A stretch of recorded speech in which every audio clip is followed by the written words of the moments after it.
Hello students, welcome back to our YouTube channel Ashish Tiwari updates. I am Sudhanshu. I hope आप सभी अच्छे होंगे। आज की हमारी वीडियो माइक्रो इकोनॉमिक्स के सिद्धांत फर्स्ट सब्जेक्ट पर रहने वाली है, जिसमें मैं आपको फिफ्थ चैप्टर के इंपॉर्टेंट टॉपिक शॉर्ट्स में एक्सप्लेन करूंगा। इससे पहले की वीडियो में हमने इस सब्जेक्ट के फोर्थ चैप्टर के इंपॉर्टेंट टॉपिक शॉर्ट्स में एक्सप्लेन किए थे।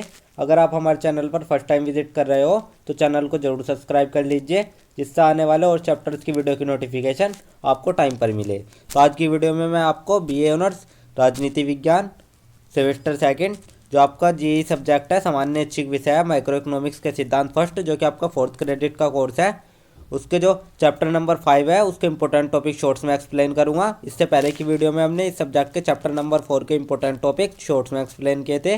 तो आपका जो ये सब्जेक्ट है माइक्रो इकोनॉमिक्स के सिद्धांत, ये आपका BCom programme, BCom honours, BA programme में भी होता है। तो अगर आप कोई से भी प्रोग्राम या ऑनर कोर्सेज से बिलोंग करते हो और आपके पास माइक्रो इकोनॉमिक्स के सिद्धांत फर्स्ट सब्जेक्ट है, तो आप सभी स्टूडेंट ये वीडियो देख सकते हैं, क्योंकि आप सभी का सिलेबस सेम होता है।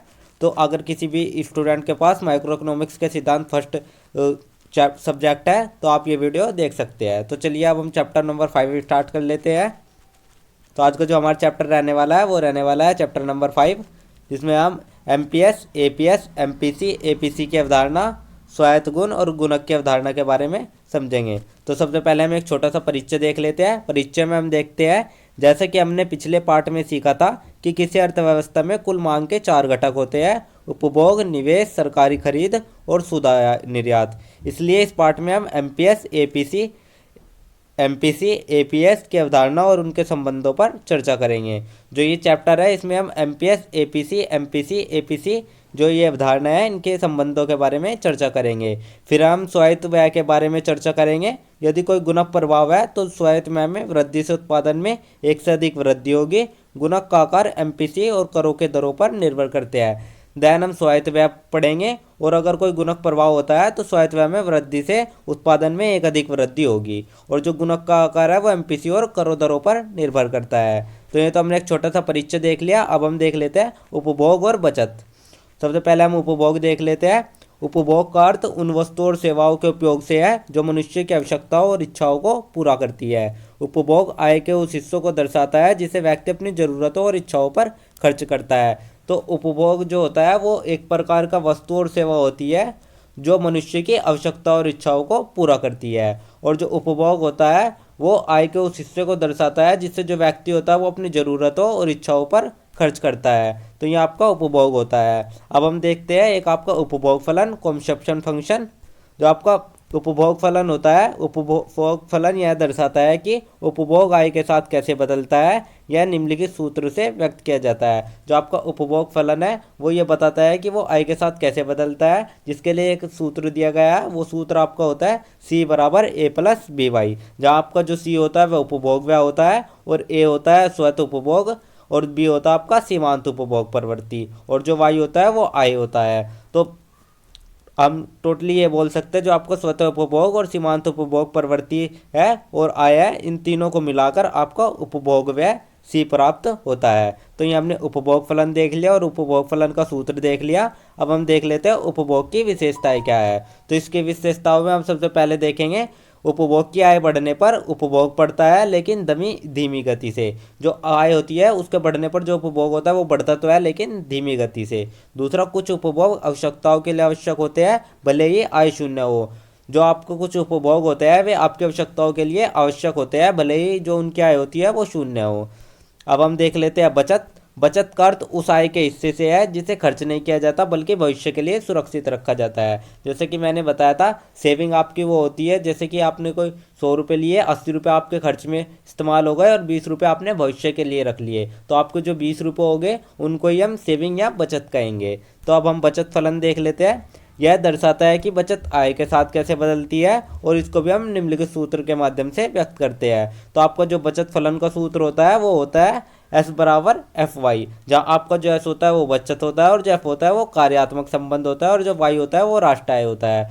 तो जो आपका कार्यात्मक संबंध और राष्ट्र आय होता है उनके गुणक को ही हम बचत कहते हैं, S कहते हैं। अब हम बचत की विशेषताएं देख लेते हैं। बचत की विशेषताएं में सबसे पहले हम देखते हैं जो आय बढ़ती है उस पर ही बचत भी बढ़ती है। दूसरा, जो प्रारंभिक अवस्था में आय कम होने पर जो बचत है वो ऋणात्मक हो सकती है। अब हम देख लेते हैं उपभोग और बचत का क्या संबंध है। उपभोग और बचत का सीधा संबंध आय से होता है। जो उपभोग और बचत है उनका संबंध आय से होता है। दूसरा, जब आय बढ़ती है तो उपभोग और बचत दोनों बढ़ते हैं, लेकिन उपभोग की दर धीमी हो सकती है। जब आपकी आय बढ़ती है तो जो उपभोग और बचत होता है वे दोनों ही बढ़ते हैं, लेकिन जो उपभोग होता है वो धीमी गति से बढ़ता है। थर्ड, आपका सीमांत उपभोग प्रवृत्ति एमपीसी और सीमांत बचत प्रवृत्ति एमपीएस का योग एक होता है। जो आपका एमपीसी होता है और जो आपका एमपीएस होता है, अगर हम इन दोनों को जोड़ दिया जाए तो इन दोनों का योग एक होता है। तो ये हमने आपका उपभोग और बचत का संबंध देख लिया। अब हम देख लेते हैं सीमांत उपभोग प्रवृत्ति और औसत उपभोग प्रवृत्ति। तो सबसे पहले हम सीमांत उपभोग प्रवृत्ति देख लेते हैं। सीमांत उपभोग प्रवृत्ति से तात्पर्य यह है कि जब आय में 1 इकाई की वृद्धि होती है तो उसका कितना भाग उपभोग में खर्च किया जाता है। यह उपभोग में परिवर्तन और आय में परिवर्तन के अनुपात को दर्शाता है। जो आपका सीमांत उपभोग प्रवृत्ति है वो ये बताता है कि जब आय में 1 इकाई की वृद्धि होती है तो उसका कितना उपभोग में खर्च किया जाता है, और जो उपभोग होता है उसमें परिवर्तन और आय में परिवर्तन के अनुपात को सीमांत उपभोग प्रवृत्ति दर्शाता है। अब हम सीमांत उपभोग प्रवृत्ति की कुछ विशेषताएं देख लेते हैं। तो इसमें हम देखते हैं जो एमपीसी होता है उसका मान 0 और 1 के बीच होता है, और यदि आपका एमपीसी 1 है तो आय में वृद्धि का पूरा भाग उपभोग में खर्च होगा, और अगर आपका एमपीसी 0 है तो आय में वृद्धि का कोई भी भाग उपभोग में खर्च नहीं होता है। फोर्थ, आपका जो विकसित देश होते हैं उनमें आपका एमपीसी कम होती है, और जो विकासशील देश होते हैं उनमें आपकी एमपीसी अधिक होती है। अब हम देख लेते हैं जो आपका औसत उपभोग प्रवृत्ति है उसको भी देख लेते हैं, जिसको हम एपीसी से भी डिनोट करते हैं। औसत उपभोग प्रवृत्ति से तात्पर्य यह है कि कुल आय के कितने प्रतिशत भाग को उपभोग में खर्च किया जा रहा है। यह कुल उपभोग और कुल आय के अनुपात को दर्शाता है। जो आपका एपीसी है, औसत उपभोग प्रवृत्ति है, वो कुल आय के कितने प्रतिशत भाग को उपभोग में खर्च किया जा रहा है, और जो आपकी कुल उपभोग और कुल आय है उसके अनुपात को औसत उपभोग प्रवृत्ति दर्शाता है। तो जैसे कि आप देख सकते हैं ये आपका एपीसी का फॉर्मूला है, जिसमें आपका कंजप्शन अपॉन इनकम होती है, मतलब आपका उपभोग अपॉन जो आपकी आय होती है उसके अनुपात को ही हम एपीसी औसत उपभोग प्रवृत्ति कहते हैं। तो यहीं पर आप देख सकते हैं, ये मैंने आपको बताया नहीं, आपका एक एमपीसी का भी फॉर्मूला होता है जिसमें आपका change in consumer upon spending upon जो चेंज इन इनकम है, मतलब कि जो उपभोग में चेंज है उसको और जो आय में चेंज है उनके अनुपात को ही हम एमपीसी कहते हैं। तो ये हमने एमपीसी और एपीसी दोनों के फॉर्मूले देख लिए। अब हम देख लेते हैं जो आपका एपीसी है उसकी विशेषताएं क्या है। एपीसी का मान 1 से अधिक हो सकता है जब आय कम हो और उपभोग अधिक हो।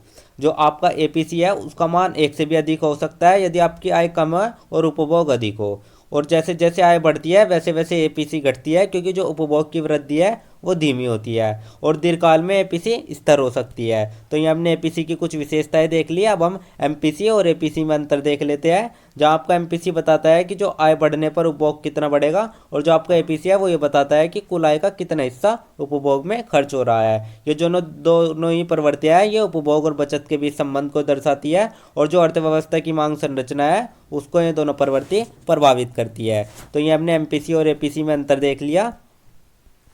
अब हम देख लेते हैं सीमांत बचत प्रवृत्ति और औसत बचत प्रवृत्ति। तो सबसे पहले हम सीमांत बचत प्रवृत्ति एमपीएस देख लेते हैं।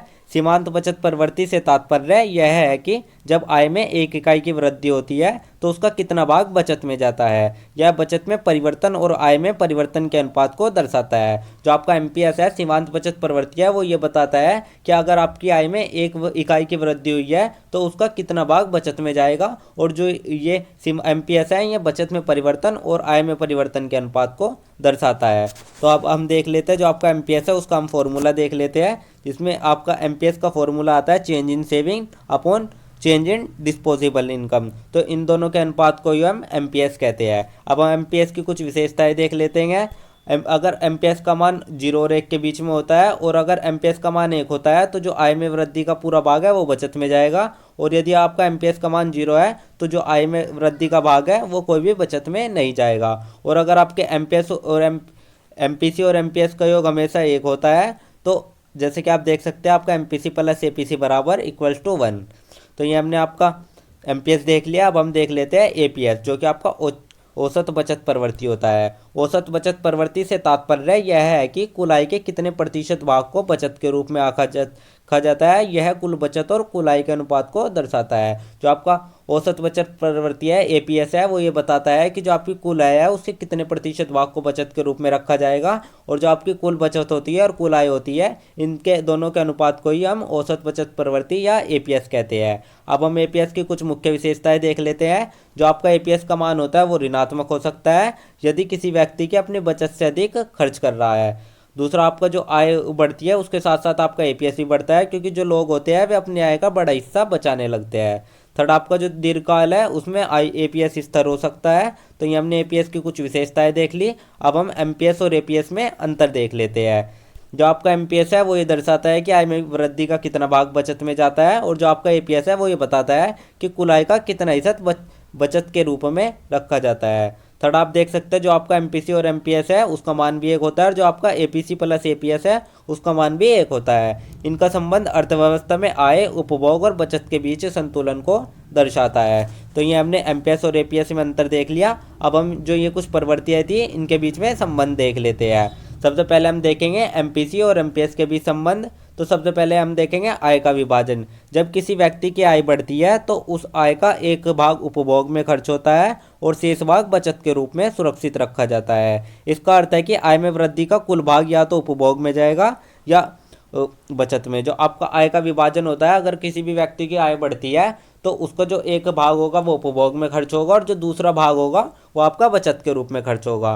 तो आपकी जो आय में वृद्धि होती है उसका कुल भाग या तो आपका उपभोग में ही चला जाएगा या आपका बचत में ही चला जाएगा। दूसरा, हम देख लेते हैं इनके बीच गणितीय संबंध। आय का वह भाग जो उपभोग में नहीं जाता वही बचत में चला जाता है, इसलिए आय में समृद्धि के संदर्भ में सीमांत उपभोग प्रवृत्ति और सीमांत बचत प्रवृत्ति का योग हमेशा एक के बराबर होता है। अगर आय का कोई भाग है वो उपभोग में नहीं जा रहा है तो वो एब्सोल्युटली बचत में ही जाएगा। इसलिए जो आपका आय की वृद्धि के संदर्भ में है उसमें एमपीसी और एमपीएस का योग हमेशा 1 होता है। तो इसका जो सूत्र होता है वो होता है एमपीसी प्लस एमपीएस बराबर 1। तो अब हम देख लेते हैं प्रभाव का संबंध। यदि आय में वृद्धि होने पर उपभोग अधिक बढ़ता है तो बचत कम होगी, अर्थात एमपीसी अधिक होगा तो एमपीएस कम होगा। इसके विपरीत यदि उपभोग कम बढ़ता है तो बचत अधिक होगी, अर्थात एमपीसी कम होगी और एमपीएस अधिक होगा। इसलिए दोनों प्रवृत्ति एक दूसरे के विपरीत कार्य करती है। जो अगर आपके आय में वृद्धि होगी तो उससे हमारा उपभोग अधिक बढ़ता है और बचत कम होगी, जिससे कि आपका जो एमपीएस होगा वो अधिक होगा और एमपीसी अधिक होगा और एमपीएस कम होता। और अगर आपका उपभोग कम बढ़ता है तो बचत अधिक होगी, जिससे कि आपका जो एमपीसी है वो कम होगा और एमपीएस अधिक होगा। जो ये दोनों ही प्रवृत्ति है ये एक दूसरे के विपरीत कार्य करती है। अब हम देख लेते हैं एमपीसी और एमपीएस के बीच विपरीत संबंध होता है। यदि एमपीसी बढ़ेगा तो एमपीएस घटेगा, और यदि एमपीसी घटेगा तो एमपीएस बढ़ेगा। दोनों प्रवृत्तियों का योग सदैव एक के बराबर होता है। तो इसमें ऐसा होता है जो आपका एमपीसी और एमपीएस है इन दोनों के बीच विपरीत संबंध होता है। यदि आपका एमपीसी बढ़ेगा तो आपका एमपीएस घट जाएगा, और अगर आपका एमपीसी घटेगा तो आपका एमपीएस बढ़ जाएगा। इन दोनों ही पर एमपीसी और एमपीएस का जो योग होता है वो हमेशा एक के बराबर होता है। अब हम देख लेते हैं एपीसी और एपीएस के बीच संबंध। तो इसमें भी हम सबसे पहले देखेंगे आय का विभाजन। कुल आय वाई का भाग एक भाग उपभोग के रूप में खर्च किया जाता है और शेष भाग बचत के रूप में सुरक्षित रखा जाता है। जो आपका कुल आय होती है उसका एक भाग उपभोग के रूप में इस्तेमाल कर लिया जाता है और दूसरा भाग शेष भाग बचत के रूप में रख लिया जाता है, जहाँ आपका वाई बराबर सी प्लस एस होता है। जहाँ आपका जो वाई होता है वो आपकी कुल आय होती है, और जो आपका सी होता है वो आपका उपभोग होता है, और जो आपका एस होता है वो सेविंग होता है, बचत होता है। मतलब कि उपभोग और बचत के योग को ही हम कुल आय कहते हैं। अब आप इसका गणितीय संबंध देख लीजिए, जिसमें औसत उपभोग प्रवृत्ति एपीसी यह दर्शाती है कि कुल आय का कितना भाग उपभोग में खर्च हो रहा है। औसत बचत प्रवृत्ति यह दर्शाती है कि कुल आय का कितना भाग बचत के रूप में रखा जा रहा है। चूंकि कुल आय या तो उपभोग या बचत में जाती है, इसलिए एपीसी और एपीएस का योग हमेशा एक के बराबर होता है। जो आपके एपीसी है वो ये बताती है कि कुल आय का कितना भाग उपभोग में खर्च हो रहा है, और जो आपका एपीएस है वो ये बताता है कि कुल आय का कितना भाग बचत के रूप में रखा जा रहा है। तो इससे जो आपकी कुल आय है वो या तो उपभोग या बचत में जाती है, इसलिए जो आपकी एपीसी और एपीएस का मान होता है वो हमेशा एक के बराबर होता है। जहाँ आपका APC plus APS equals to 1 होता है, तो ये आपका सूत्र हमेशा के लिए यही रहता है। अब हम प्रभाव का संबंध देख लेते हैं। यदि व्यक्ति अपनी आय का अधिक भाग उपभोग में खर्च करता है तो बचत कम होगी, अर्थात एपीसी अधिक और एपीएस कम होगा। इसके विपरीत यदि व्यक्ति अपनी आय का अधिक भाग बचत में रखता है तो एपीसी कम और एपीएस अधिक होगा। जैसे जैसे आपकी आय बढ़ती है, लोग अपनी अपनी आवश्यकताओं को पूरा करने के बाद अधिक बचत करने लगते हैं, जिससे एपीसी घटता है और एपीसीएस बढ़ता है। तो यदि व्यक्ति की अपनी आय का अधिक भाग उपभोग में खर्च करेगा तो बचत भी कम हो गया था। जो आपका एपीएस होगा वो अधिक होगा तो आपके एपीसी अधिक होगा तो आपका एपीएस कम हो जाएगा। यदि आपका एपीसी कम होगा तो आपका एपीएस अधिक हो जाएगा। जैसे जैसे आपकी आय बढ़ती है तो लोग अपनी आवश्यकताओं को भी पूरा करने के बाद जो बचत है उसको अधिक करने लगता है, जिससे कि आपका एपीसी घटता है और एपीएस बढ़ता है। अब हम एक टॉपिक देख लेते हैं, स्वायत्त व्यय। स्वायत्त व्यय से तात्पर्य उस व्यय से है जो आय के स्तर से प्रभावित नहीं होता। यह व्यय अर्थव्यवस्था में आवश्यक वस्तुओं और सेवाओं पर किया जाता है, भले ही लोगों की आय शून्य हो। जो आपको स्वायत्त व्यय है वो इस चीज़ को दर्शाता है कि जो अर्थव्यवस्था में आवश्यक वस्तुएं हैं और सेवाएं हैं उन पर क्या व्यय किया गया है, उसको ही हम स्वायत्त व्यय किया गया है कहते हैं। ये आय के स्तर से प्रभावित नहीं होता है, भले ही लोगों की जो आय है वो शून्य ही क्यों ना हो। अब हम आपके स्वायत्त व्यय की कुछ विशेषताएं देख लेते हैं, जिसमें आपका सबसे पहला आता है आय से स्वतंत्र। स्वायत्त व्यय आय के स्तर पर निर्भर नहीं करता, चाहे आय कम हो या अधिक, यह व्यय बना रहता है। जो आपका स्वायत्त व्यय है ये हमेशा के लिए व्यय बना रहता है, चाहे आदमी की इनकम हो या ना हो, ये व्यय आपका हमेशा बना रहेगा। सेकंड आपका न्यूनतम आवश्यकता। यह व्यय मूलभूत आवश्यकताओं या सरकारी खर्चों पर किया जाता है। जो आपका स्वायत्त व्यय है ये आपकी मूलभूत आवश्यकताओं जैसे कि भोजन, कपड़े, आवास या आपके जो सरकारी खर्च होते हैं, रक्षा, शिक्षा, बुनियादी ढांचा, इन पर स्वायत्त व्यय किया जाता है। अब हम थर्ड देख लेते हैं, सरकार और निवेश।